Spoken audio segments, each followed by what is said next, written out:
Today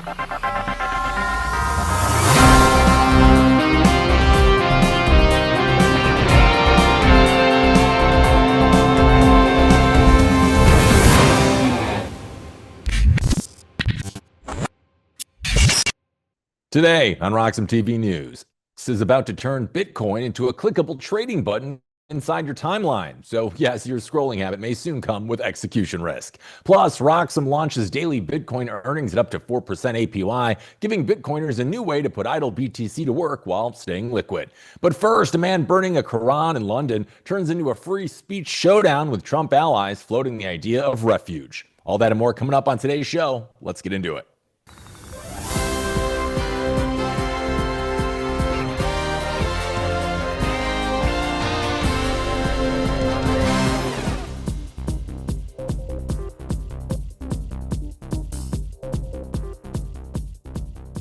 All right, so welcome to Roxom TV News and happy Monday. I'm your host, Hank Hudson. Always great to have you joining us as we go over this morning's top stories. And our first one this morning begins as a new report is suggesting the U.S. could give refuge to a man who set a Quran on fire outside of London's Turkish embassy last year. Hamet Koskin, who was born in Turkey and granted asylum in the United Kingdom, was seen burning a copy of the Quran while shouting denunciations of Islam. Security video shows another man with a knife going after Koskin. Let's take a look.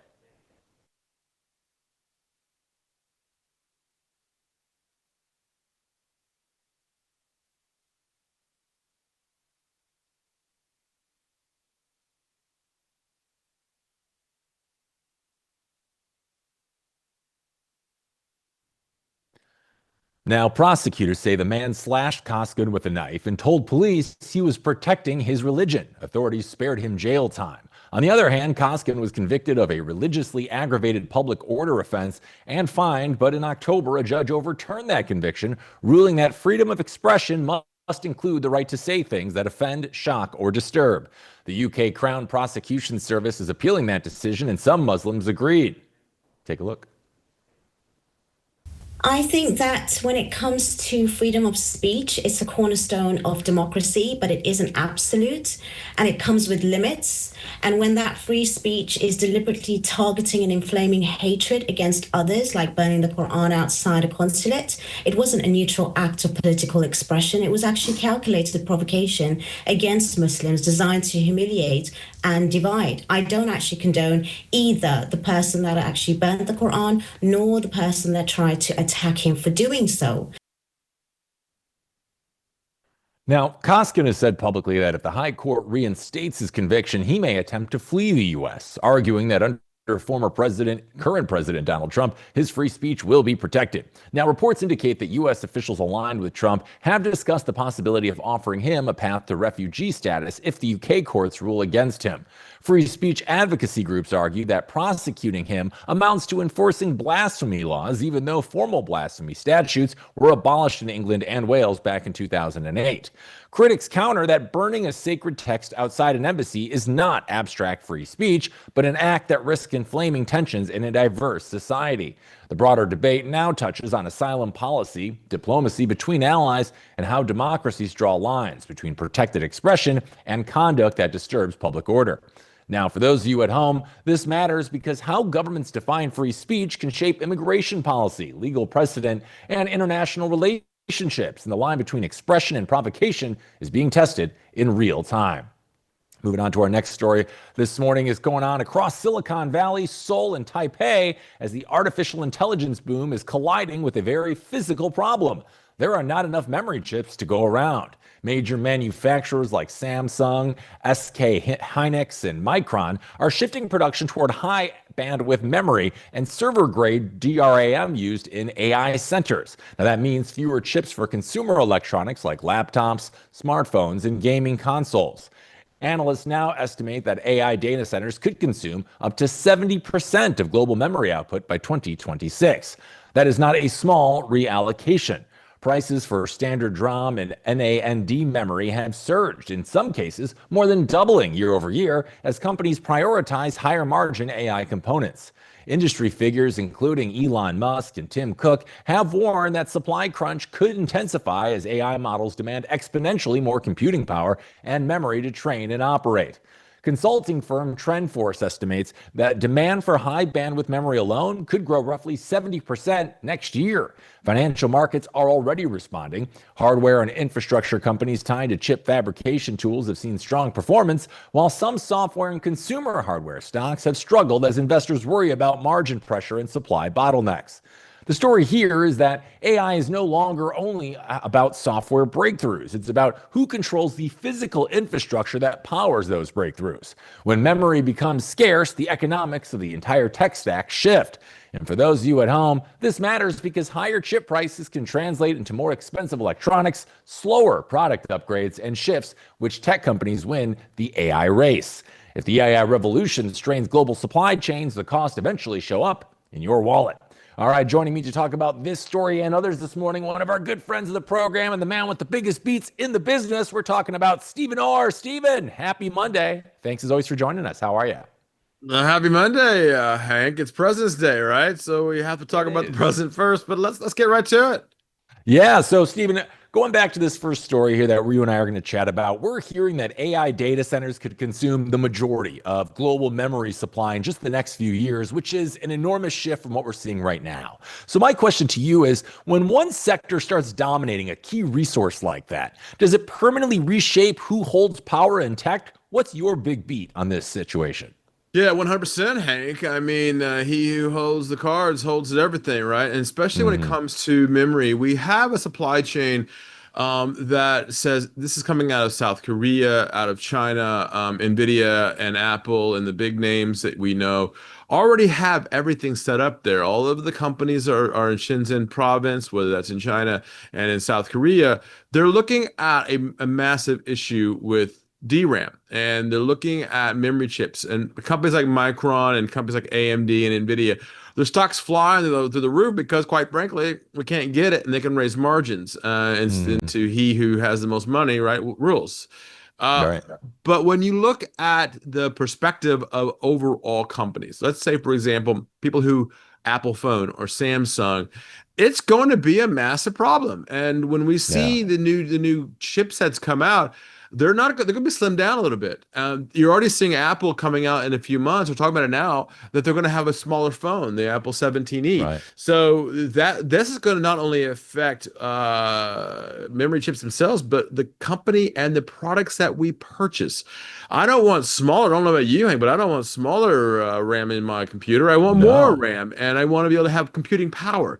So I think this could change how we compute. And I've said this before on your show Hmm. that it might not be computing power within your own hand, meaning that it actually is going to be in the cloud, and we have dumb terminals, and that's what we do. And the computing power is in massive areas that are contrived into a certain area, say like Texas Hmm.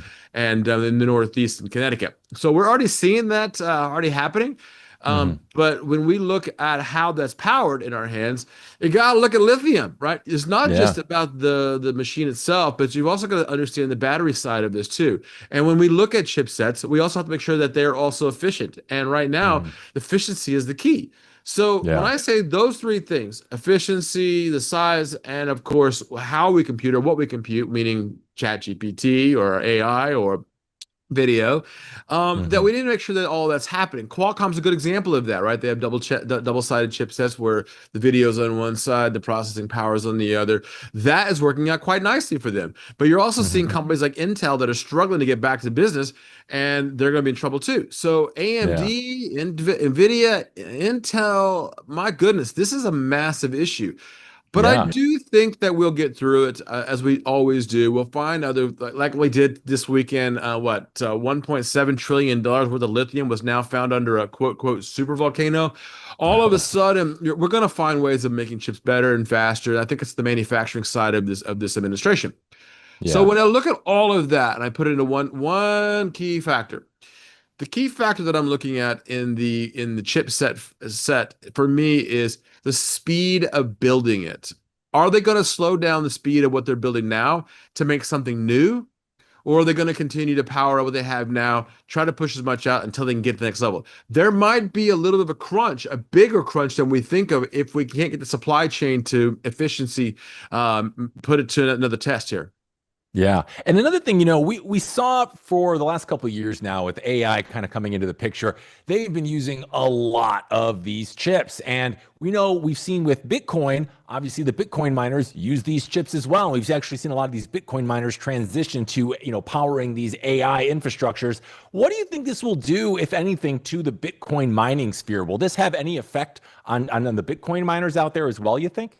Yeah, because as they have to upgrade, guess what they're doing? They're selling the Bitcoin faster than normally would. Yeah. If the price was going up, they'd probably hold on and try to get better. But they're selling into this products out with their new series, quote, quote, Apple Intelligence, whatever that is. Yeah. And looking at the next level of all of this, they're spending because they know what the next level of this has to be. We're not Hmm. slowing down our requests on ChatGPT and Gemini and Sora. We're all making more movies and more songs. And we saw another company come out with the new machine to make movies now. Hollywood said that they're in trouble. Hollywood's in trouble because they're going to need new machines. They're going to need more.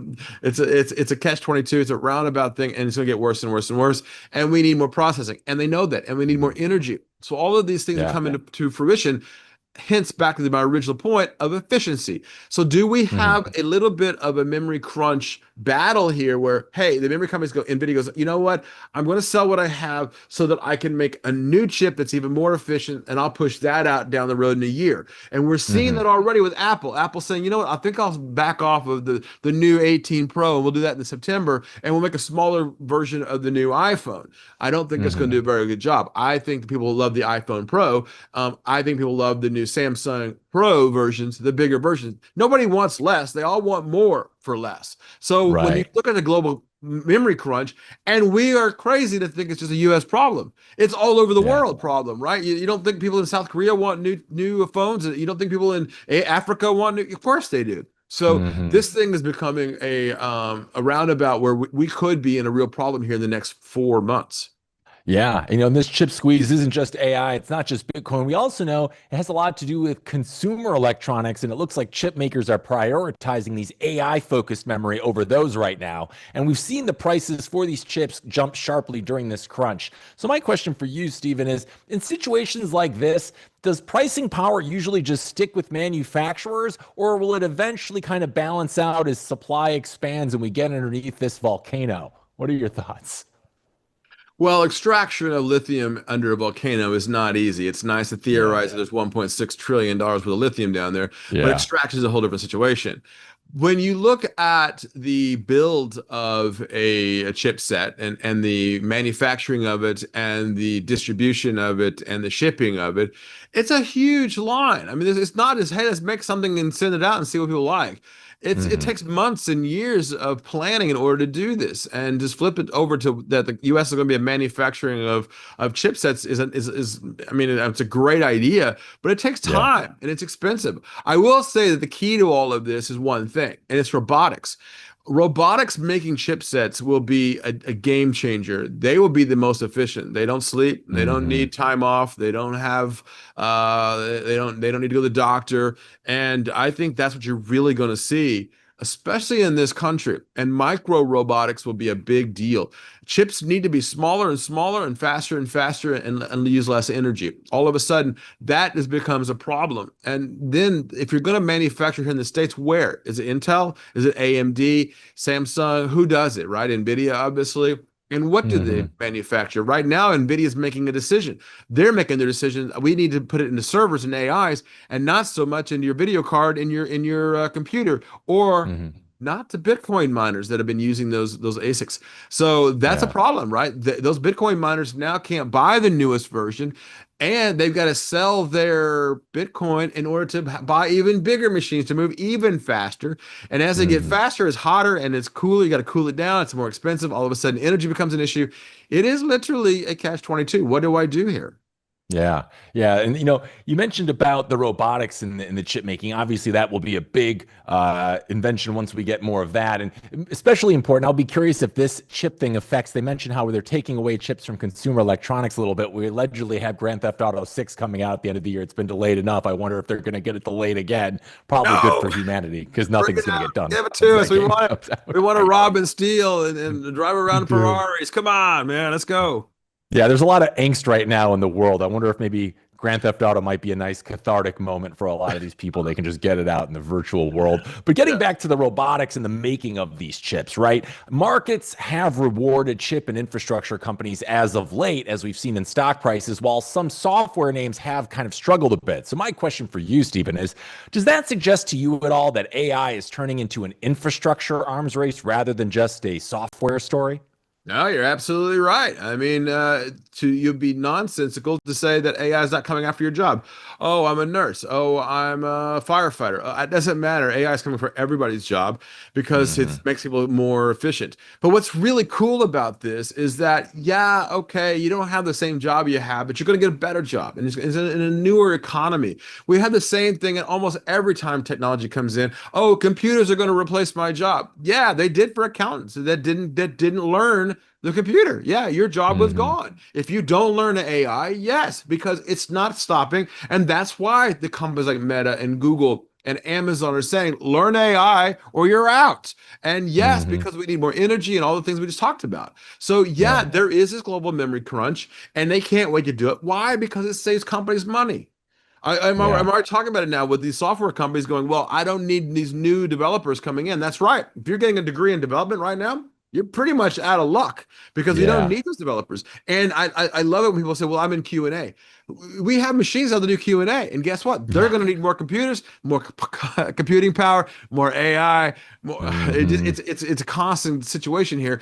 But yet, if we grasp this and say, okay, yes, I understand that my job is going to be affected by AI. People are either going to say I'm in it or I'm not going to be in it, right? So Hmm. this global crunch, this could be that time to take advantage of that and say, okay, I'm going to Yeah. learn AI while this memory crunch is happening, while this supply chain, and while they're upgrading all the chipsets, which they are. Hmm. So yeah, Yeah. I really think this is a good time to take advantage of that. You're seeing it now in the Bitcoin because it is slipping. There are worried about quantum computing, but I'm not. That's just silly talk. But I will say that people can take advantage of it. And I always say that stock prices is the mispricing of pricing. And the mispricing of pricing right now, in the case of Bitcoin, is that Bitcoin is getting beaten up because of several reasons. Overtrading, Hmm. the dumping from the chipset companies that'll Right. go to AI, and then the miners are also dumping. So you've got a good opportunity to buy Bitcoin. So take advantage of this memory crunch, this whole Yeah. thesis and theme, and take advantage of it and buy Bitcoin and listen to Roxom TV and understand what it is that's happening right now. Right, that's the Yeah. whole thesis behind this. And when you talk about stories like this, it's very, very, very, very, very easy to understand. That when you Yeah. boil it all Yeah. down, it's greed. It's people needing things and wanting things and learning, and ChatGPT and Gemini. It's a transition into a smarter world that we're living in.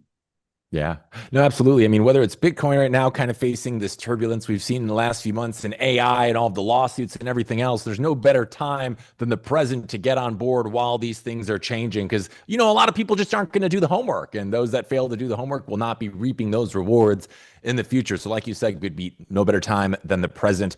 And, AI isn't just causing issues here, it's also having some issues with the entertainment industry right now, which leads us into our next story. And I'll bring you back in just a second here, Stephen, because the battle between AI and Hollywood is escalating quickly. A viral A1 generated clip showing Brad Pitt and Tom Cruise is getting the company behind TikTok into some legal trouble. Let's take a look. You killed Jeffrey Epstein, you animal! He was a good man! He knew too much about our Russia operations. He had to die, and now you die too. Yikes. Well, following that clip and many others, ByteDance, the parent company of TikTok, is tightening controls on its AI video generator, Cdance 2.0, after receiving cease and desist letters from major US studios, including Disney and Paramount. Disney is alleging Dance is using unauthorized content of their property, citing characters from franchises like Star Wars and Marvel. Paramount followed with its own legal notice, claiming infringement involving its properties. The Motion Picture Association and SAG-AFTRA also criticized the tool, arguing that reproducing copyrighted content and performers' likenesses without permission threatens established copyright law and labor protections. SAG-AFTRA stated that unauthorized digital replicas could undercut actors' ability to earn a living. ByteDance has said it will strengthen safeguards to prevent unauthorized use of intellectual property and celebrity likeness, though the company has not detailed how those measures will function. Now, this clash highlights the broader tension between fast-moving AI development and legacy entertainment models that rely on strict control of content. Some companies like Disney have pursued licensing deals with AI platforms to ensure controlled use of their characters, while others are drawing hard legal lines. For those of you at home, this matters because the outcome could affect how creative content is produced, priced, and protected, and whether AI tools become partners to creators or competitors. We're bringing Steven back. Steven, when AI tools can generate realistic clips featuring famous characters or actors, it raises a basic question. Does technology like this expand creative possibility or erode the foundation of how entertainment companies make money? What is your thought on this story? I mean, the very thing you have to think about when you start talking about the MPA, the Motion Picture Association, do you know there was a big legal fight over whether or not a company in the 1920s and 30s could go to color? In the 50s and 60s, they were worried. They were worried about sound because many people that were playing the piano were going to lose their job in the movie theaters. It is just the natural order of things. And look, I remember when we had regular SD TV and we went to HD TV. You know how many companies that lost out on that? The number of antenna companies that lost out on that? I mean, it was ridiculous. There's going to be this natural progression in technology. Everything that we do in technology, we talk about technology all the time on shows like this, and we all go, it's exciting to have new technology. And then we go, oh, well, wait a minute. What's the implications? Because Tom Cruise is not happy about making another $1 billion on another movie. I'm sorry. I mean, we're going to have a lot of creativity in the future that's going to allow a lot of these self-proclaimed creators to give a more freer chance. Go to Hollywood sometime and try to make a movie. You can't do it. It's expensive. And this makes it so much easier. And yeah, I don't agree that we should not allow likenesses of other people. Tom Cruise should not have his likeness taken for something else and pushed out or pay him for that. I agree with that. But some of the biggest characters right now, Character.ai and Ready Player Me and Meta already has a persona. There's even one of me now, right, running around. So it's like, I understand that.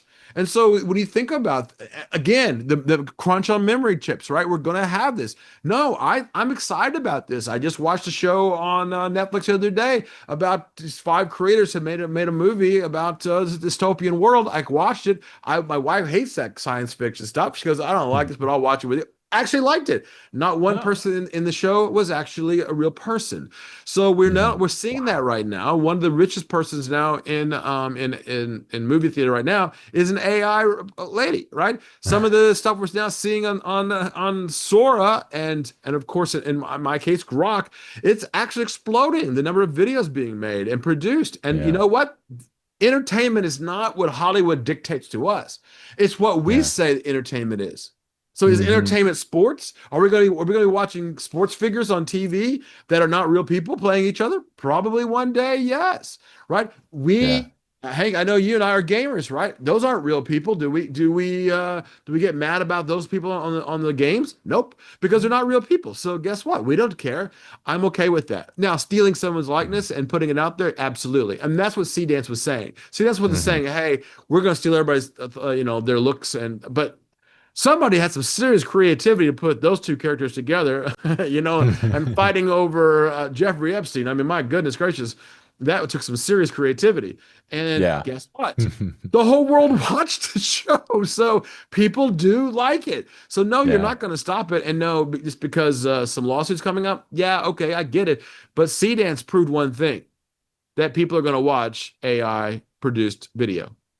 Yeah. And you're right. It definitely offers, more accessibility and competition in the space. Because as we know, to make it in Hollywood as a director, an actor, producer, anything, there's a lot of luck involved and a lot of who you know. But now if people have more access to these types of tools going forward, and you can have five guys create a whole movie by themselves, it kind of lets, you would think, the cream of the entertainment industry truly rise from the bottom to the crop. So there are good things about this. But like you mentioned, too, they do need to figure out people's likenesses. I mean, it kind of reminds me, seeing that Tom Cruise, Brad Pitt fight scene, what kind of reminds me of like the novelty of seeing someone do, like a comedian do impressions a little bit, just because you wouldn't hear that person say or do those things the same way. So that's really interesting to see Tom Cruise and him fighting over Epstein. But I'm looking forward to The Matrix. I want to see The Matrix in all AI. I think that'd be great. Yeah, that would be good. That would be good. I'd be for that. Pretty much those movies were made with it wasn't AI. It was all CGI. Yeah, different eye.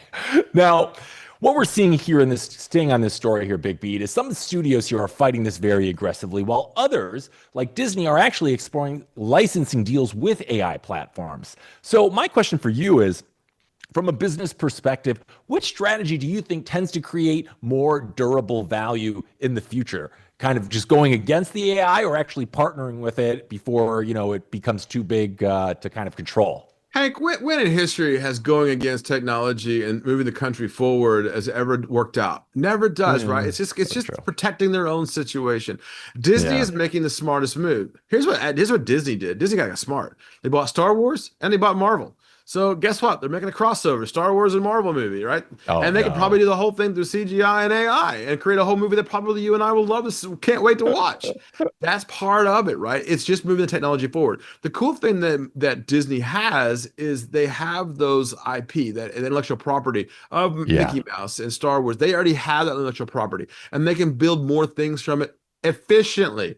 But guess what? It's going to take more computing power, more energy, more all those things we need. But less people will be involved in creation of that, right? And we understand that. So that could be a win-win for the companies.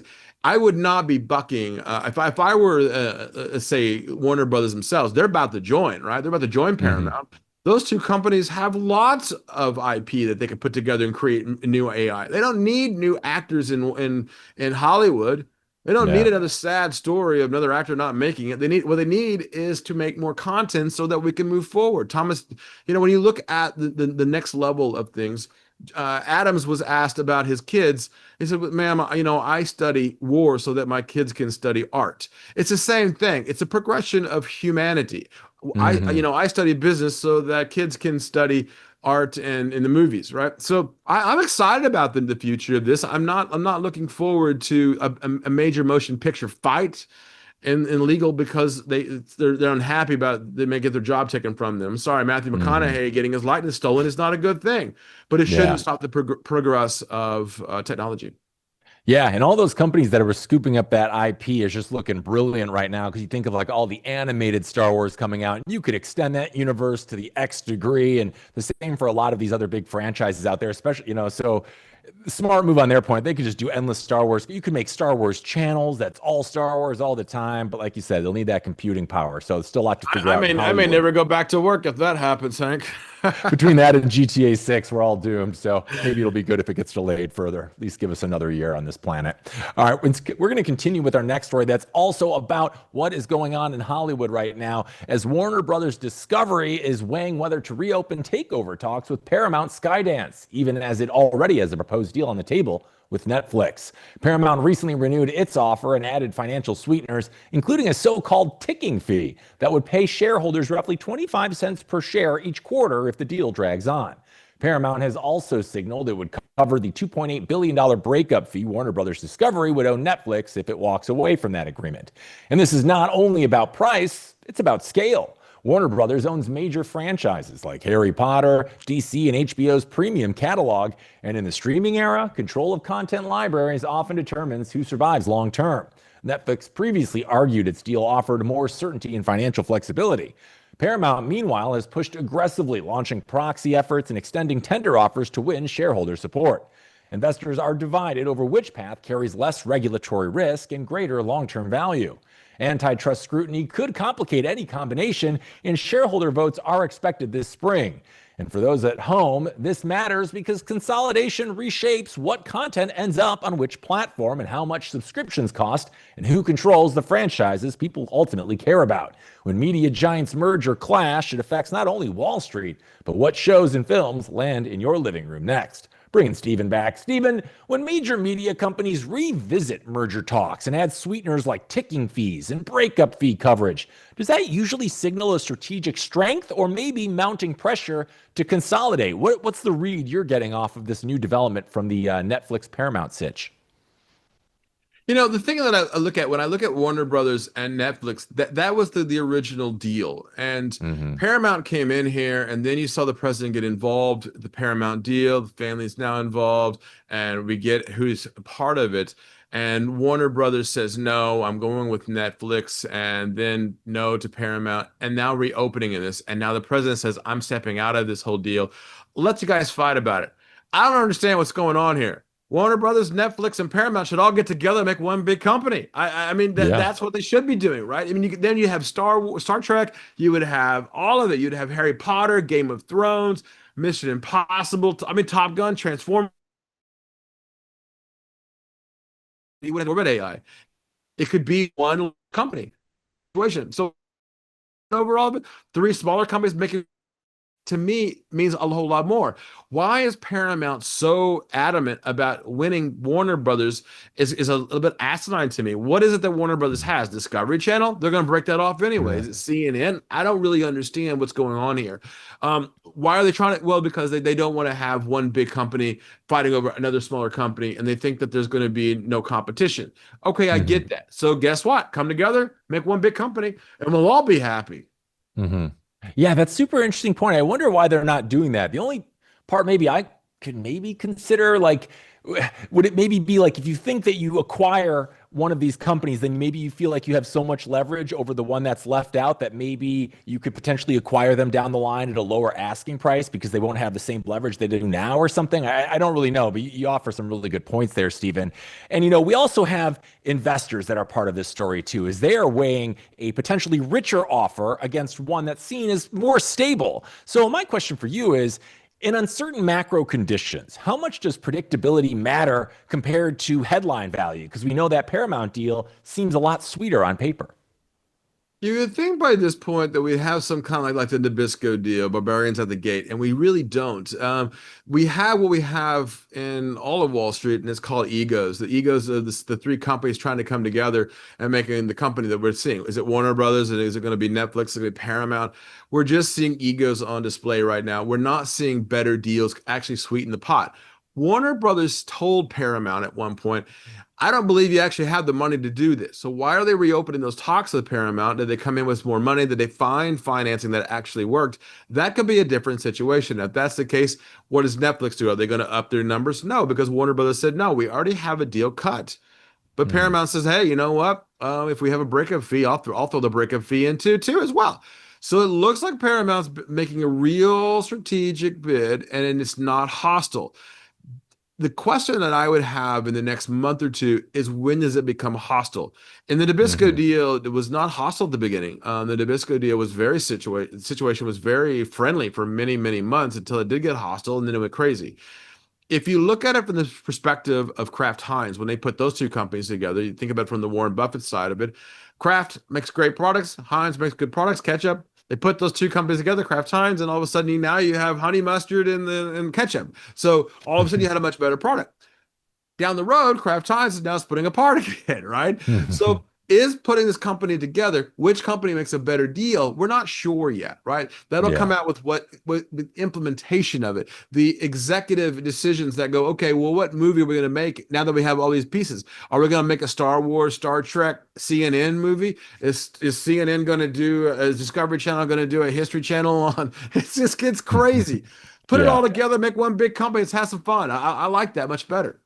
Yeah. And it's funny when we look back at the media landscape for the last 20, 25 years, right? Because it used to be, as you and I know well, it was cable, and you had all the different medias all in the one consolidated cable thing. There was a couple different cable companies. But then we saw Netflix come out, and then we saw everybody break apart again, and now they all seem to be reconsolidating again. So my question for you, Stephen, is are these moves signs of a maturing industry optimizing itself, or are we just seeing legacy players trying to stabilize after years of disruption? Like, what's your read on this? Yeah, you're absolutely right. I think one of the greatest commercials I saw in the last few months is the Spectrum commercial, right? With Charter Communications talking about, oh, we can now put everything you have. Netflix can be in your system. Now you can have Apple TV. Now you can, I mean, that's awesome, right?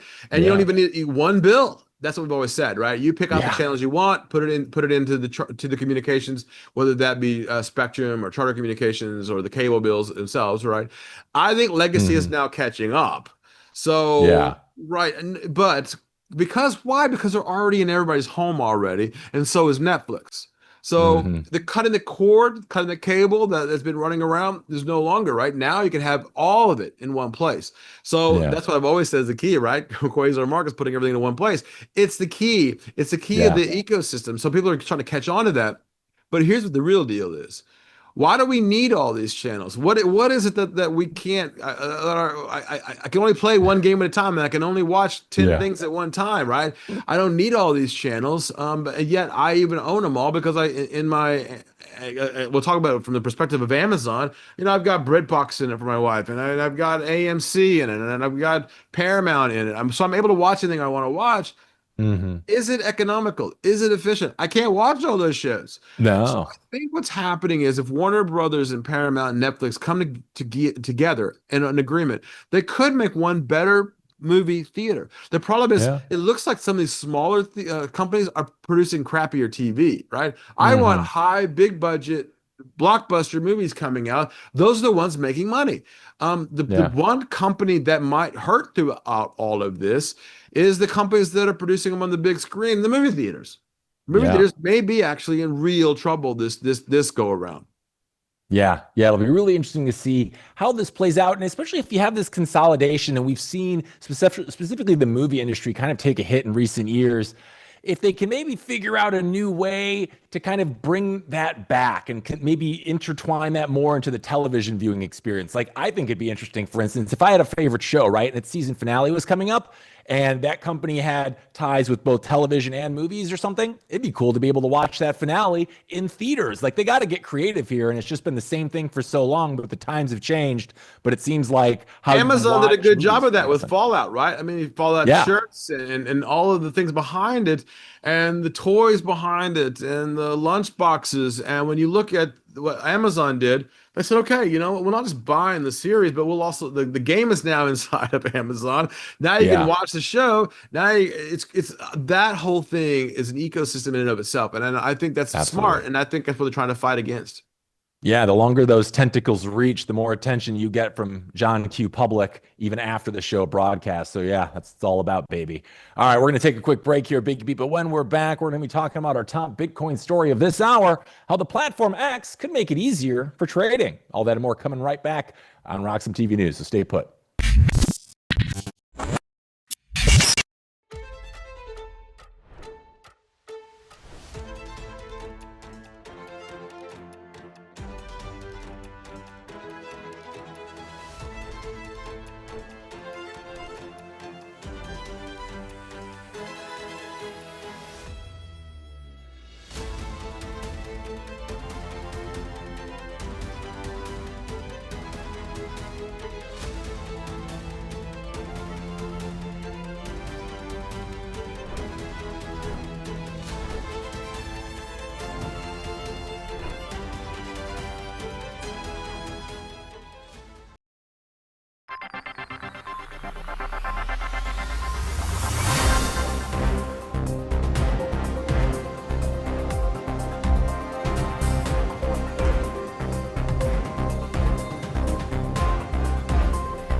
Welcome back to RoxomTV News. On your X timeline soon, a post about Bitcoin may not only inform you, in fact, it may execute your trade. X is preparing to launch smart cash tags, a feature that turns tickers like BTC, ETH, and Doge into interactive widgets showing live price data, charts, and direct trading links inside the feed. According to company leadership, the rollout is expected within weeks as part of Elon Musk's broader push to transform X into a financial everything app. With roughly 500 to 600 million monthly active users, even partial adoption would represent one of the largest social finance integrations ever attempted. X is not becoming a broker. Trades will route through external partners, meaning custody and compliance remain off platform, but the user experience will feel native. You see a post, you tap the cash tag, view the chart, click to trade without leaving the timeline. That is frictionless speculation embedded directly into social media. And markets reacted quickly to early reports, with speculative assets like Dogecoin seeing short-term volatility as traders positioned around the announcement. When social attention and instant execution converge, momentum can accelerate fast. There is also a risk layer here, though. Lowering the barrier to entry can expand access, but can also amplify pump and dumps, coordinated hype cycles, and short-term mania. If influence and execution sit side by side, retail participants often feel the swings first. In an ideal version of this product, Bitcoin would be front and center as the decentralized monetary network that does not rely on any single company. Yet, there is an irony here. X experienced outages today, reminding everyone that centralized platforms have single points of failure. If your signal layer freezes, your information flow freezes with it. Bitcoin was designed to remove centralized fragility from money. Much of its conversation still rides on centralized rails.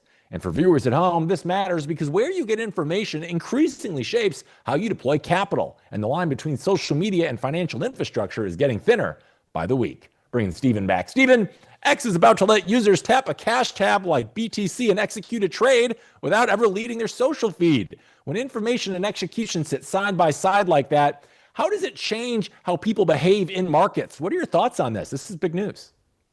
It's terrible news because, quite frankly, it makes it easier to pump and dump. You're absolutely right. Yeah. Social media, it should be only one part of the person's thesis of how they trade. This is right up my alley with Quasar Markets, Hank, and I can tell you right now that this is probably the dumbest thing I've ever heard because, quite frankly, you're going to have people that just will, oh, I can't wait. Oh, NVIDIA had this, and I'm going to buy NVIDIA right now. And the person on the other side of this is some North Korean trying to pump your Bitcoin, trying to take, no way.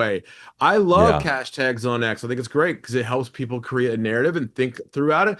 But why would you do that? Why would you trade? Why would you trust your money to a social media platform? I think that's absolutely asinine. And look, I get it. I understand the back end, as we know we have our own brokerage, but this is a place where you should be quantifying your ideas and not trading through your ideas on a social media platform like this. You know, when you look at the stuff that's going on X, you know, it's the wild, wild west. This is investing. This isn't, oh, I can't wait to buy Purple Pepe Ronald Reagan coin, right? This is what's going to happen, and we're turning it into look. I like prediction markets. Every once in a while I like to gamble a little once. Every once in a great blue moon. I'm not a gambler, but I'm okay with it. But this is turning the markets into the wild, wild west where it shouldn't be at all. This is real money, and people are losing money. We all know that 85% of traders, day traders, lose money. That's just a fact, and it's going to get worse. And investing is about one thing: your future. And the future, just putting cash tags into Twitter and X running around, and you can get pump and dumps.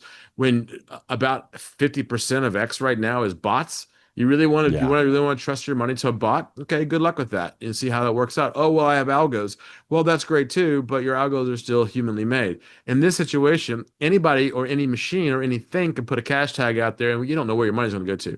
Yes, they can say, okay, it's all routing to the back end, to a brokerage back end, which I know how those work, obviously. But when you look at it from that perspective, do you trust the X platform in order to make your investments? I would say no. I think that's nonsense. Yeah, it's an interesting thing.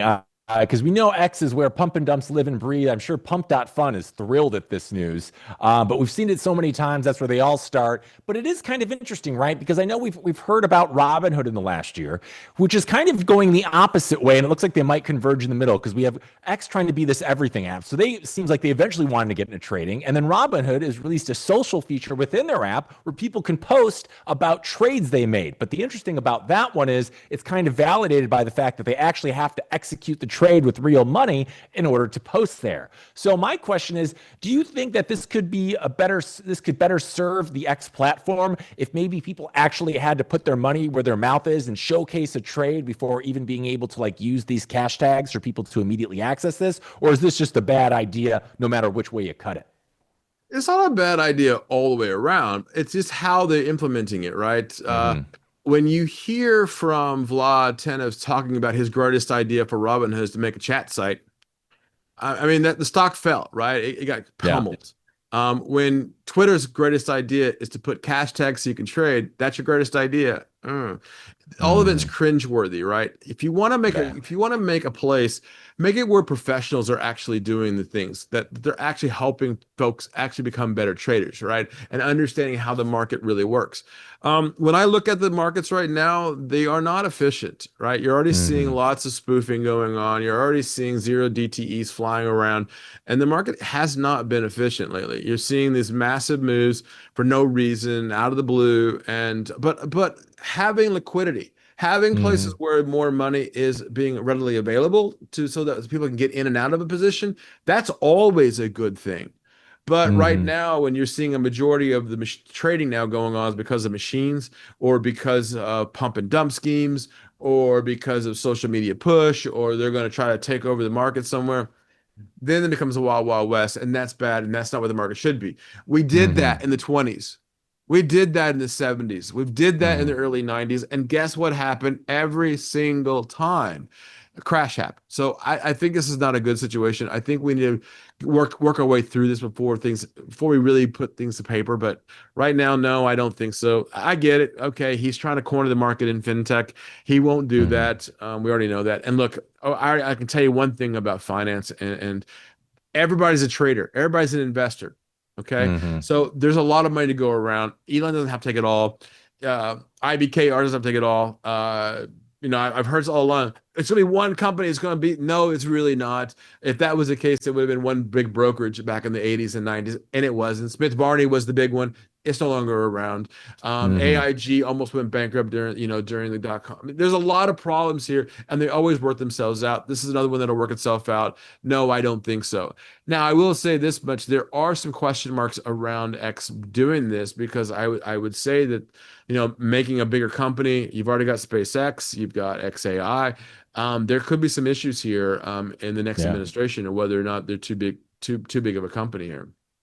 Yeah, we're certainly undergoing a lot of changes with what we're seeing here at X, and just AI in general is totally reshaping the industry right now. And it's hard to even know what to believe or how to make sense of all of it. But as you mentioned, it's great to get as many perspectives as possible, which I know your platform, Quasar Markets, does just about as good as anyone in the business. So for those people out there, Stephen, that are looking to get that information and figure out what it all means so they can make smart trades for their future, what's the best place I can send them so that they can learn more about your amazing platform? I love it. Thank you again, Hank. QuasarMarkets.com. You can also find me on Instagram, QMBigBeat. Come and hang out with me, man. Send me a message. I'm happy to talk to you. And you can also find me on Twitter as well. And I'll have cash tags on Twitter too. I love it on QMBigBeat as well. So I appreciate that, Hank. And have a great week, my man. Well, we appreciate you coming by. We know we can't have you every single day, so we figured sending everybody to Quasar Markets was the next best thing. So, Stephen, thank you so much for your time. It's always a blast getting to start the week with you, and I hope you have a great one, my friend. Thanks for dropping in. Thanks again, Hank. Pleasure's all mine. All right, gang, we're taking a quick break here at RoxomTV News. When we're back, we're going to be diving into the second hour of today's show, and we're going to be joined by our second special guest of the morning, who's going to help us break it all down. So stay tuned. More RoxomTV News coming your way right after this. Some call me Chicken Little, others Bubble Boy. I'm a bit changed, but sounds familiar, right? Let me tell you a hard truth. The S&P isn't rising, the dollar's falling. That's the trick, monopoly money. It's ice melting by the second. Your savings, your salary, your time. Worth less every second. Everyone's using the wrong measuring stick. Switch the denominator. Price the S&P into Bitcoin. Hard, fixed, unprintable. Suddenly your unstoppable index is collapsing. And while you cling to dollars, well, Wall Street already switched. Before, you needed 2 brokers. Still getting my ninja bonus though, right? Plenty of spreadsheets. And my quant! I hate this part. I was right, and I'll be right again. If I were you, I'd thank me. You know my name's Dave, right?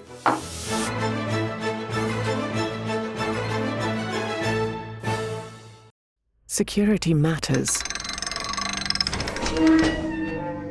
Zappo Bank. The only way to bank your Bitcoin. Apply now at zappobank.com. Are you interested in effortlessly growing your Bitcoin portfolio? I sure am. And the Bitcoin credit card by Gemini earns you Bitcoin back on every purchase. Use it like any credit card. Buy lunch, gas, or your weekly groceries, and you'll earn up to 4% back instantly in Bitcoin or one of over 50 other cryptos straight to your account.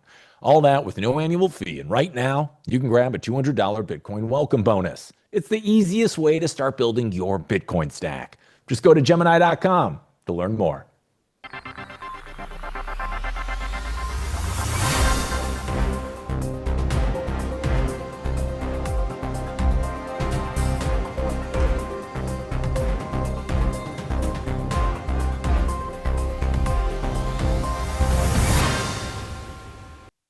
Welcome back to RoxomTV News. Next up is our Bitcoin story of the hour, and this is one that's taken place out of Washington, D.C., where the U.S. Commodity Futures Trading Commission is officially bringing some of crypto's biggest names into the regulatory conversation. The commission announced a new Innovation Advisory Committee and appointed executives from Coinbase, Kraken, Gemini, and Polymarket to help advise on emerging tech and digital asset market structure. The committee's role is to advise the CFTC on how innovation in digital assets, derivatives, and financial infrastructure should be approached as policy frameworks evolve.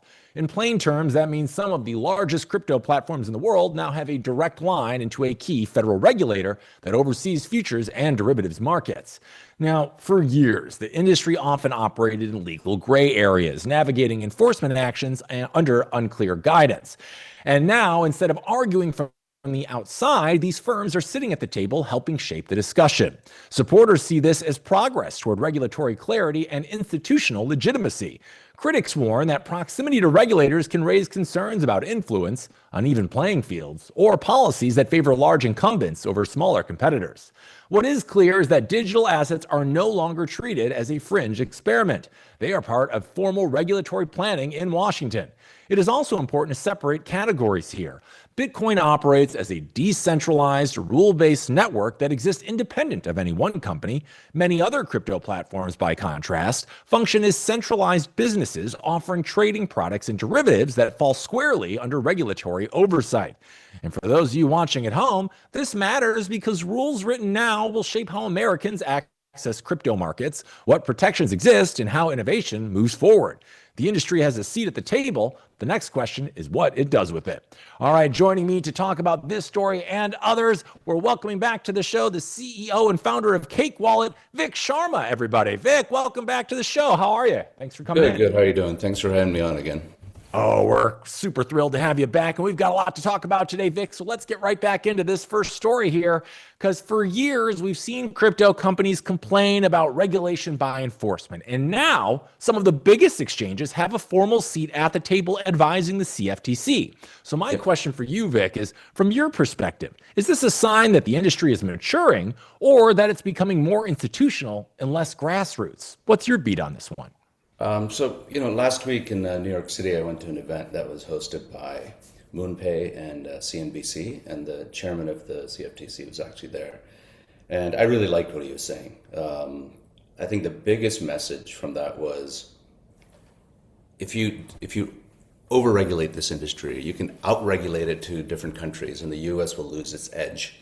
I mean, I think that was the first concern, I think, for the government or CFTC. We don't want to lose this industry.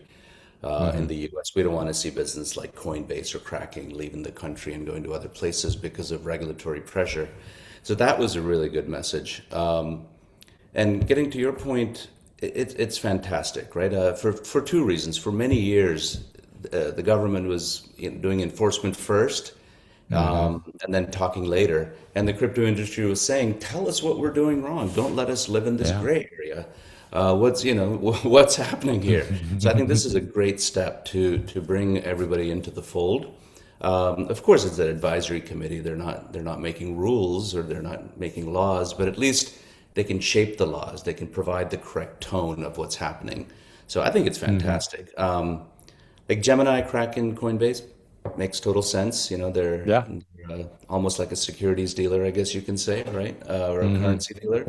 But the one that shocked me and I think shocked everyone was maybe Polymarkets, the prediction market, or Yeah. I hate to use the G word, but maybe it's a little sort of gambling. Yeah, a little bit. But the CFTC does regulate derivatives as well. And it's and the genie's out of the bottle.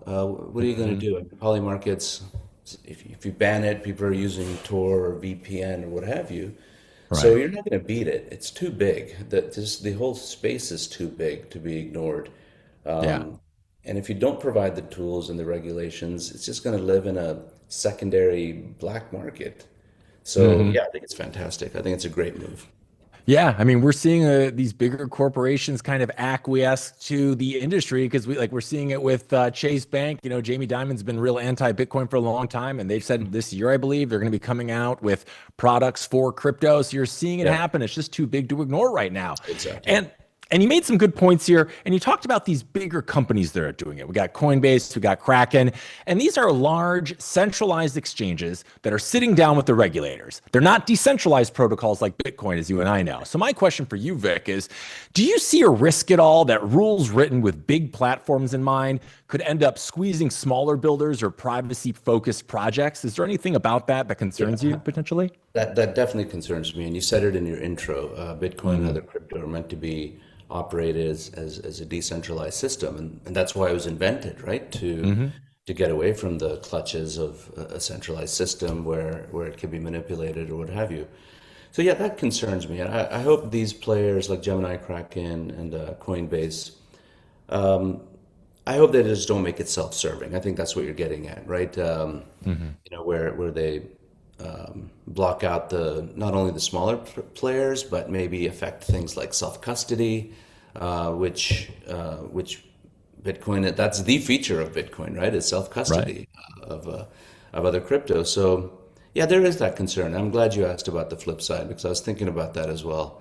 I mean, we of course at Cake Wallet, we promote self-custody, we promote spending in a decentralized way without any central exchanger like Coinbase or Gemini. But those players are definitely needed as well.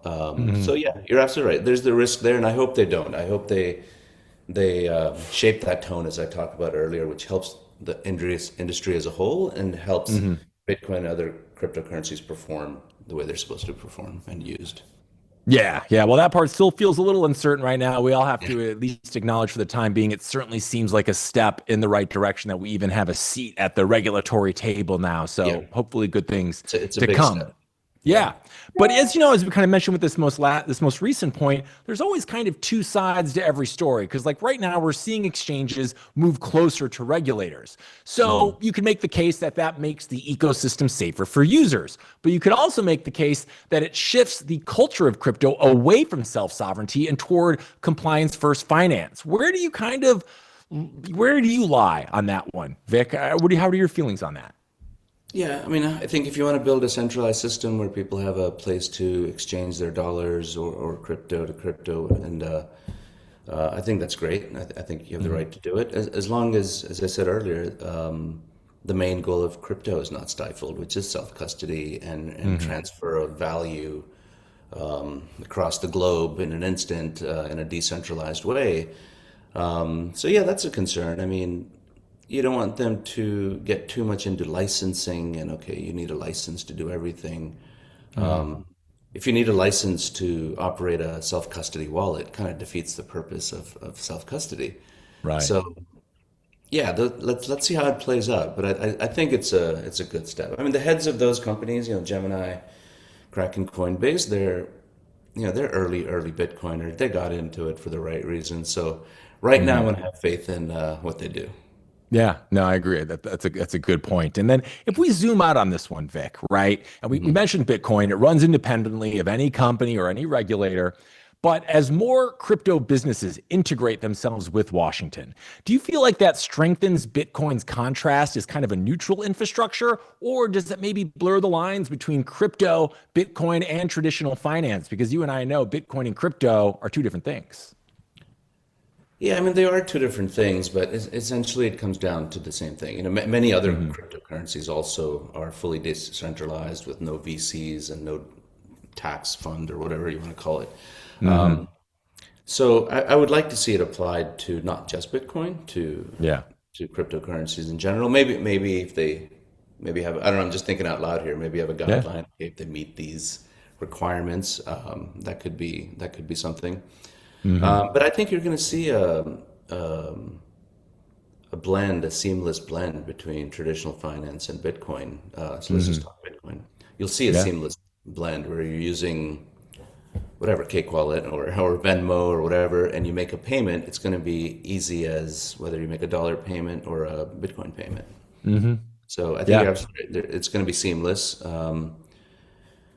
And then that question comes in: who's handling the money in the middle? And I think that's why this advisory panel is formed to streamline things like that. Yeah, I mean, clarity and easier of use. I mean, I think once we get the UX UI thing really so it's as easy as Venmo, that'll really be the next huge adoption curve. Because right now, people are still a little wary of the hard wallets, and I get it. My first experiences were a little challenging with that. You're checking your million-digit code and make sure you're sending it to the wrong thing. So I can understand people's apprehensions, but you're right. As we get that more in place, I think we're going to see a lot of good things coming in store for Bitcoin. And speaking of good things coming for Bitcoin, potentially, depending on how you look at it, I want to get to our next story here, Vic. So hang 10, I'll be back with you in just a moment, because earlier in the show, we covered X's plan to launch smart cash tags. And we want to hear your takes on this, Vic. So here's a quick recap of that story. So we have X is preparing to turn tickers like BTC, ETH, and Doge into live interactive widgets inside the timeline, allowing users to view real-time prices and route trades through external partners without even leaving the app. With hundreds of millions of users, even partial adoption could make this one of the largest social finance integrations ever attempted, effectively merging social attention with instant trade execution. This could expand Bitcoin's visibility significantly, but it also raises concerns about amplifying short-term volatility and embedding speculation directly into a centralized platform that, as we saw with today's X outage, can become a single point of failure for market signal flow. So we're bringing Vic back in. Vic, what are your first thoughts on the use of these cash tags on X? It seems like it could be a really good thing to help push forward adoption, but it also seems ripe for trouble with pump and dumps and things we've seen before, but maybe on an expanded scale. What was your initial thought when you heard about this story? Yeah, I think overall it should be positive. Just getting more exposure. I mean, right now people may hear about Bitcoin or Ethereum on X, and they just scroll through. They're like, oh, that's something for other people. But I think now this is going to actually make it real. They're going to see the price. They're going to see how they can acquire it. They're going to see how they can sell it. And as I understand, X is not going to handle the on-ramp, off-ramp, and trading of that. I think that's going to be handled by a third party, at least initially, is what I heard. Yeah. So I think for that, it's going to be great. Just the exposure in your face. Because you get that, on other platforms with stocks. So why not with crypto as well? So I think it's going to be fantastic. But I think what you rightly said is it's going to create more pumps and dumps, maybe some more FOMO. You're constantly scrolling and you're seeing this information and you're going to be like, oh my God, I better get on this, and you'll get that FOMO. Then on the flip side also, you're going to see the reverse of that, and you're going to dump, or people are going to use that to their advantage. So yeah, I think it's great overall, but like every tool, you have good things and bad things. So I'm pretty excited about it. I think it'll be fun. Yeah. But one thing that does kind of concern me about this, and we're seeing it a lot in different industries, the entertainment industry, we spoke about it earlier today, is kind of the consolidation of power we've been seeing. And looks like we lost power here. And here we go. So, we have right now, X is about to set something up, right? So you can just do like $BTC in a post, potentially executes that trade from inside their social feed. But from a privacy and self-custody standpoint, Vic, does embedding trading into social media feel like progress to you? Or is this another like consolidation of power we're seeing happen in real time? You know, like Robinhood is creating their own social thing where you can post trades. This feels kind of similar to that. How do you feel about this seeming consolidation of power? Do you feel like that's what's happening here, or am I maybe missing it? Well, I mean, I think consolidation of power is happening, just not in crypto. It seems like it's happening in everything, especially the U.S. So, having said that, I mean, as long as the base layer is untouched, Bitcoin, and that continues to be decentralized, I don't see much problem. Number one, and number two, whoever these providers X is using. I hope they do allow withdrawals to, self-custody, because that's the whole point. Yeah. I mean, unfortunately, it seems like the whole crypto industry has become more about speculation rather than use. So me, as a maker of a self-custody wallet, of course, I promote the use of cryptocurrency in daily lives. So let's see how it plays out. Let's see. I mean, I believe Elon will do the right thing because he owns a bunch, like Tesla owns a bunch of Bitcoin, right? So he understands the need for self-custody, and hopefully that plays out.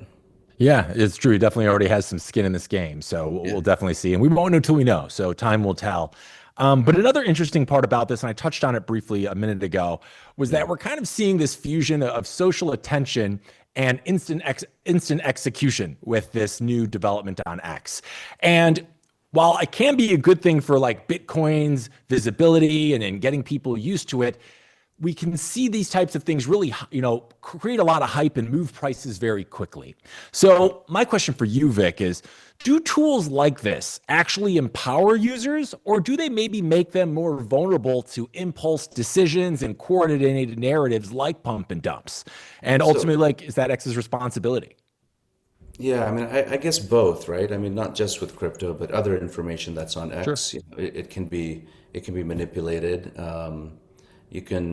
And that consolidation of power, which you mentioned, is a concern where they can suppress some things and promote some things. So yeah, that is definitely a concern.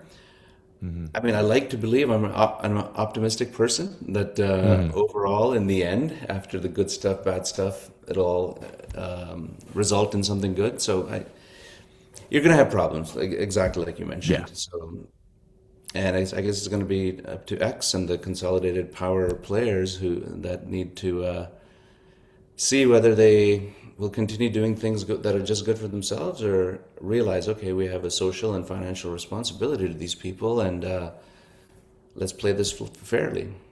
Yeah. I mean, ultimately, there's always going to be bad actors in this space. We can hope that they implement things that help, keep them away from people's feeds, but there's only so much you can do. So you got to take the good with the bad and just hope it's kind of a net positive overall. And speaking of net positives, I know go ahead. One more point real quick. Everybody watches CNBC, right? Yeah. And you get your stock news from there. You get your securities, equities news from there. How do we know that's not being suppressed, and what something's being blasted, something's suppressed, and we're being manipulated? So it's not much different, I guess. Yeah. No, you make good points. And you mentioned we got net positives. I want to talk about a really great net positive we have coming from you and the team at Cake Wallet in just a bit, because I know you have some exciting things to announce on your end, and we're going to get to that in just a minute after this quick break. So stay tuned. More RoxomTV news with Vik Sharma, the CEO and founder of Cake Wallet, coming right back at you after this quick break.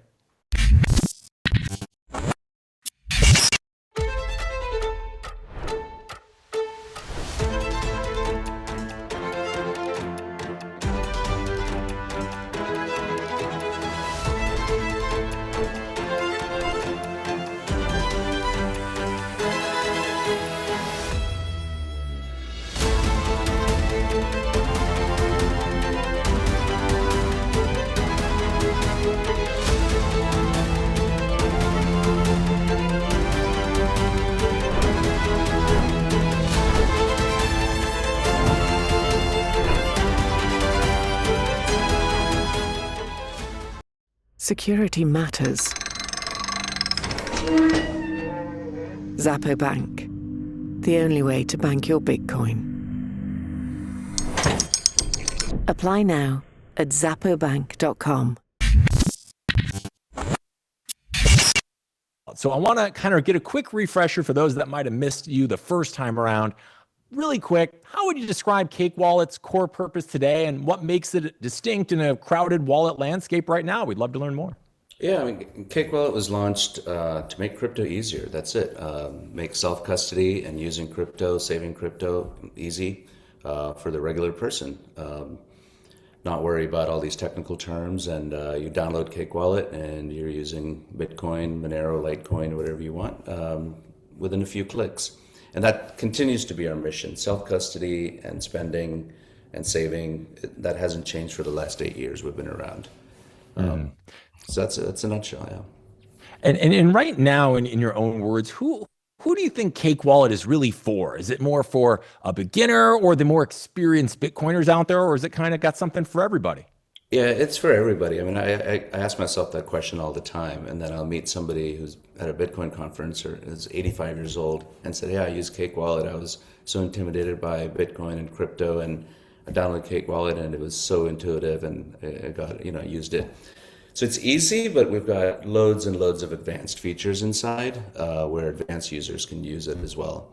So easy to get on, and you can stop right there and you can just use it the way it is without fiddling with any of the settings.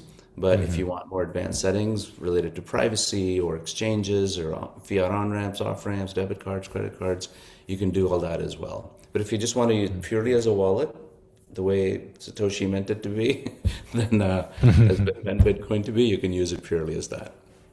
Yeah. And I remember you spoke of privacy. And I remember last time we spoke, you definitely emphasized that privacy is not optional, but in fact, fundamental. So how do you see that philosophy playing out in user behavior today compared to when you first launched Cake Wallet? Has there been any change there? Yeah, definitely when we first launched, it was a very small niche of people that even cared about privacy or even understood the lack of privacy in Bitcoin. And I think finally, I would say over the last 6 months, 8 months, you're seeing a lot of big players talk about privacy. Even CZ from Binance yesterday tweeted about, crypto, blockchain need privacy. You have players like Balaji, Srinivasan talking about privacy as well. So I'm happy to see that it finally coming around, that people are taking value in privacy. Yeah. And I know you came on the show today in part because I know you guys have some exciting news with the Cake Wallet team. Like, what's going on there? What can we expect? We'd love to learn about it. Well, we're never sitting on our hands, right? We're always coming up with new stuff, as you see. There's like a new update every couple of weeks. And we like to do things well and fast and be the first. So Bitcoin Lightning, that's the big one we have coming out. It's going into beta this week, and next week, hopefully we should be live. And it goes back to that earlier conversation you had in this episode, that Bitcoin's meant to be used. And Lightning allows you to be on the go and pay for things very quickly rather than waiting for a long sync. So we're very excited. Our users are very excited about it. Sure, we have multi coins in Cake Wallet, but you don't have to use all of them. You can just turn on Bitcoin and Bitcoin Lightning, and that's it. Wow. I think we're the first multi-coin wallet to have Lightning. Nobody else has done that. And the user interface is gonna just blow everyone's mind. It's so easy because Lightning also, first I got to figure out how to use Bitcoin, then I got to figure out how to use Lightning. It's intimidating. Yeah. So we made it so simple. One little toggle. You're looking at your Bitcoin wallet, and you press the toggle, and it just switches over to your Lightning wallet. It's super easy. I think everyone's gonna love it. Not to sound like an Apple, keynote, but yeah, I think everyone's gonna love it. Yeah, next time I need you to wear a black turtleneck when you come on the show, Vik. I can zip this up all the way. There we go. Now it's very Jobsian of you. I love it.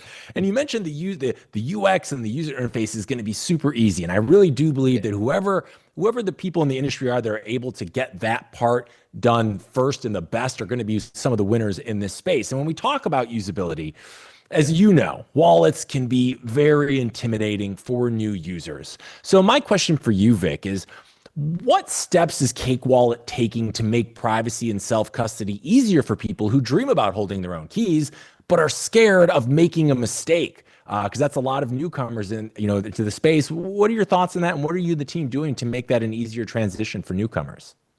Yeah, I mean, first thing is, of course, we're supporting hardware wallets, but I know that doesn't really solve the problem because that, again, is an intimidating thing for most people that, oh, I got to get this other device.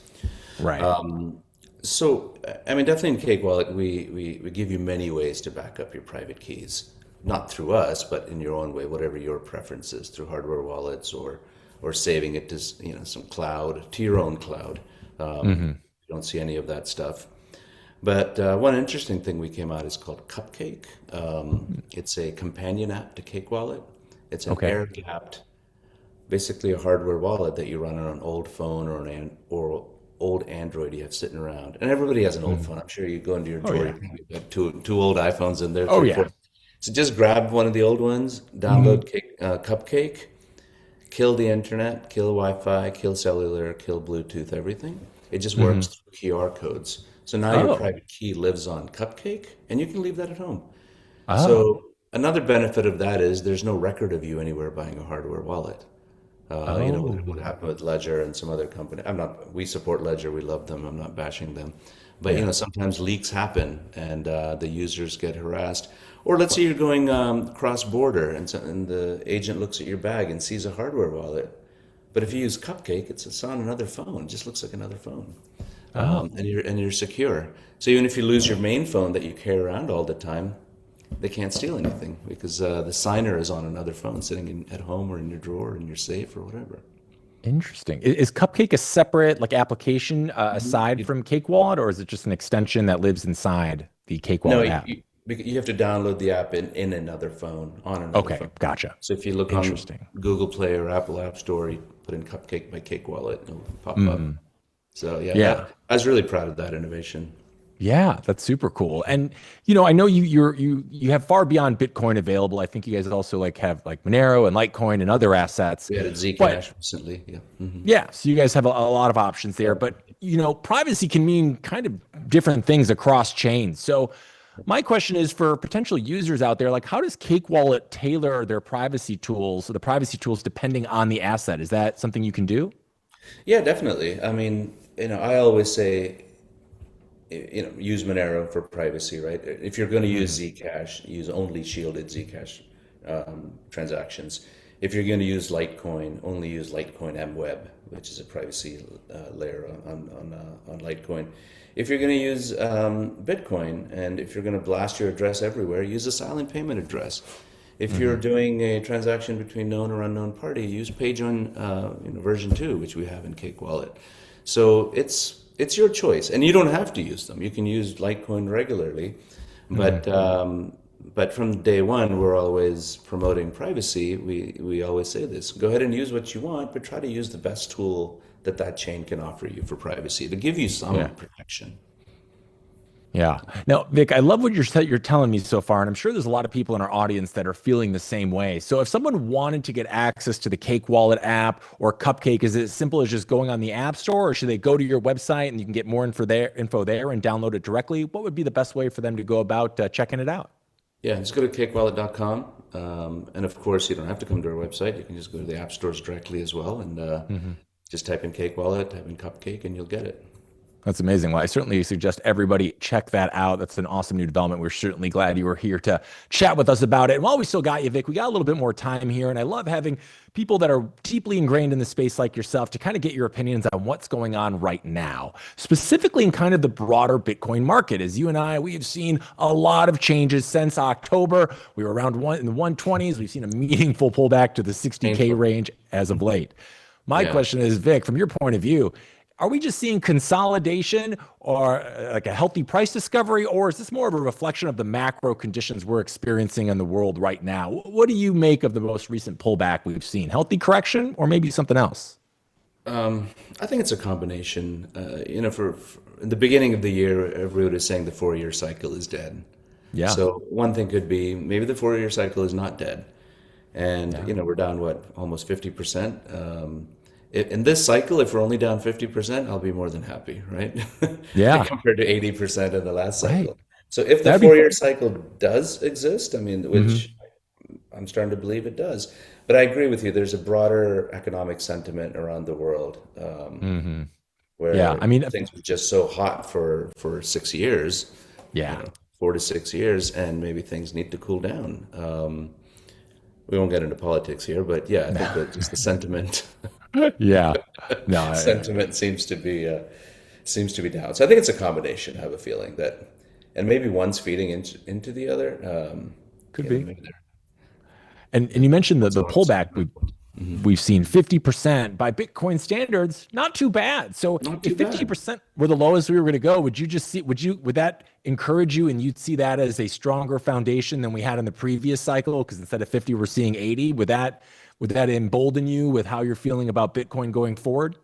Definitely. I mean, you got to keep in mind this is an asset that's only what 16, whatever, how many years? Yeah, You 16, can't 17. compare it to, yeah, you can't compare it to number one like Apple stock, which has been there from the 70s, or IBM since the 50s, or Coca-Cola since the 20s, or gold that's been around for 5,000 years. But having said that, even in those assets, you see massive drawdowns all of a sudden, right? It's a very strong asset, especially gold, especially silver. Is trading like a meme coin. So, the traditional financial people can always criticize Bitcoin about this, but I'm like, it's pretty solid for a 15, 16-year-old asset compared to a 5,000-year-old asset, Yeah. which looks like it's on a pump and dump. So yeah, that's what I say to people. I'm like, in the first cycle, you saw drawdowns of, over 90%. Yeah. Then you saw it, 90% again. Last cycle, you saw it like around 80%, not even, I think 75% or so.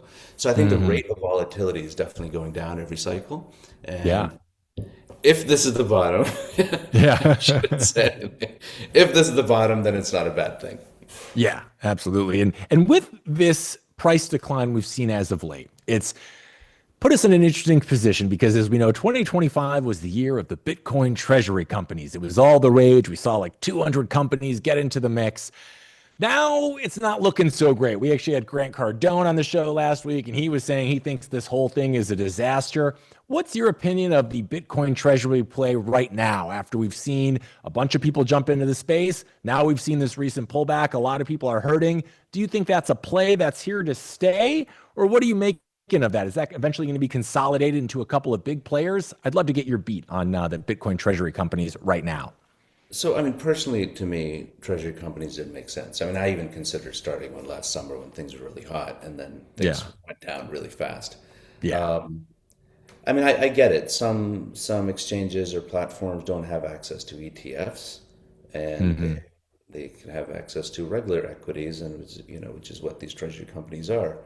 I think it's too early to tell. It's only been one summer of it, really, right? I mean, Michael Saylor was the big one, but then Right. a lot of other people. I think it's too early to tell. Yeah. And, Right. I mean, and it's been the leading indicator of Bitcoin's price, right? Kind of follows Bitcoin's price. We went down 50%. Saylor stock is also down 50%. yeah. I think it's a great experiment. I hope it doesn't stop, whether I like it or don't like it. I like progress. I like experimenting new things. Like, don't kill it too early. Let it grow. Right. So Yeah. So I'd like to see more treasury companies come out, maybe with a different angle. I mean, I was going to do one with a combination of Bitcoin and some other coins, because there were so many Bitcoin only treasury companies. But the public appetite dried up. So who knows? Yeah. It's Maybe funny how that it's happens when back. number go down. Yeah, Just exactly. real quick. And another thing too is we've seen a lot of regulatory pressure as of late, macro uncertainty, narrative noise, price dropping, and we have a lot of newer people to the space freaking out over this. You've been in the space for a long time. What advice do you find yourself giving everyday and new Bitcoin holders about how to think about the volatility we've been experiencing over the last couple of months? Just keep calm and stay the course, or maybe look to divest your interest elsewhere in the short term? What are you making of the last 4 or 5 months here? Well, I'll just tell you a funny story first. I was talking to one of my no-coiner, non-believer friends, and I was like, "Oh, it really sucks. Bitcoin price is down 50%." And he said, "Oh, you'll be fine. Just wait 4 years." So There so we go. my It's catching advice- on. Yeah, people are catching on. So I guess my advice to everybody would be the same. Like, look, this is nothing new. We've been there. We've been in worse condition than this. True. And you're looking at an asset that's just invented again 15, 16 years ago. That's has a market cap of almost $2 trillion. I mean, that's impressive, and it's holding. So. Yeah. Yeah, it's a cycle. Hold on to it, and it's just not the newbies that flip out. I mean, long-term people panic, Yeah. and I mean, of course, everybody panics. That's why the price drives down. But yeah, that would be my advice. Just hodl, Yeah. but No, I use think that's Bitcoin as well. wise. Yeah, of course. Use We need use also give its value, gives it value.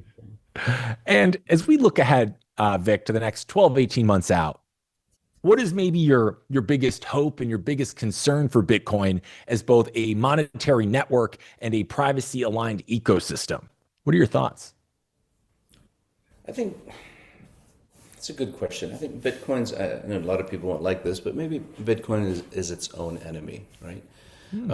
As you talked earlier about privacy, and I said over the last 6 to 8 months, so many people are talking about privacy. I wish Bitcoin would evolve. They shouldn't be afraid of change. Change is good. In the early days of Bitcoin changed many, many times to get Yeah. to the level, to the place where it is today. So, I mean, since we live in a multi-coin world, maybe people start looking at alternatives to gain more privacy, both in just terms of preserving their wealth or privacy in transactions. I would say that, but I think things like Lightning and other tools coming out is going to keep Bitcoin the premier and front runner in this whole race.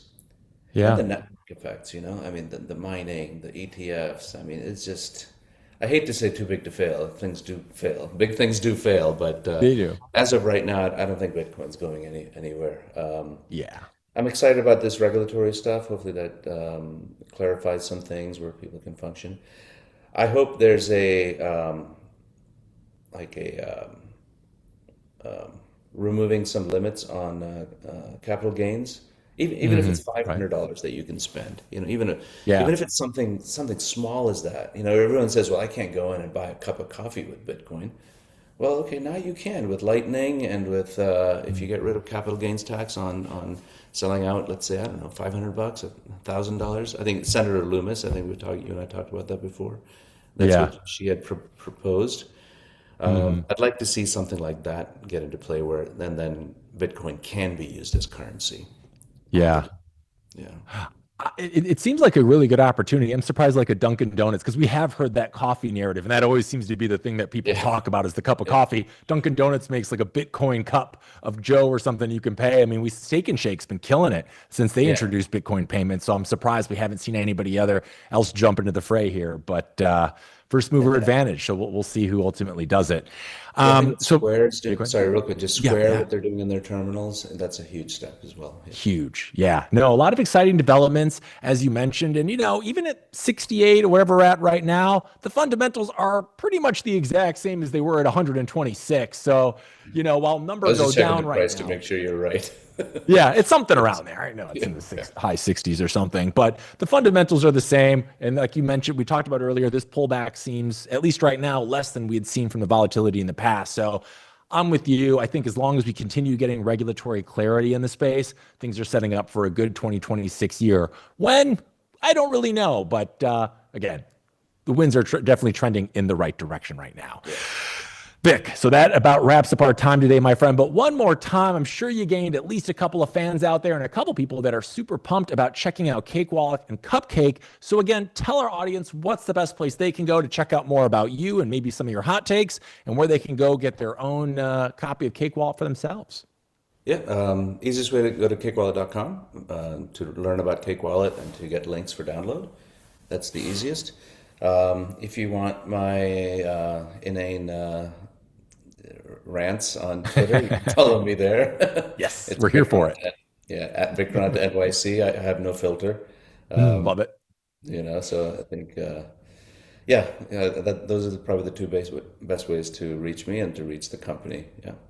Amazing. Well, Vic, we always appreciate you and your unfiltered takes here at Roxom TV News. So thank you so much for joining us. It was great to have you back on the show, and we're super pumped to see what you and the Cake Wallet team have up in your sleeve for 2026 and beyond, my friend. So thank you so much for having time with us today. Thanks for having me on. Always great talking to you. Pleasure is all mine. Thanks, Vic. We'll see you next time, bud. All right, we're taking a break here at Roxom TV News. When we're back, we got some exciting news coming from the Roxom family today, so stay tuned. More news coming your way after this. Some call me Chicken Little, others Bubble Boy. I'm a bit changed, but sounds familiar, right? Let me tell you a hard truth. The S&P isn't rising, the dollar's falling. That's the trick, monopoly money. It's ice melting by the second. Your savings, your salary, your time. Worth less every second. Everyone's using the wrong measuring stick. Switch the denominator. Price the S&P into Bitcoin. Hard, fixed, unprintable. Suddenly your unstoppable index, it's collapsing. And while you cling to dollars, well, Wall Street already switched. Before, you needed 2 brokers. Still getting my ninja bonus though, right? Plenty of spreadsheets. And my quant! I hate this part. I was right, and I'll be right again. If I were you, I'd thank me. You know my name's Dave, right?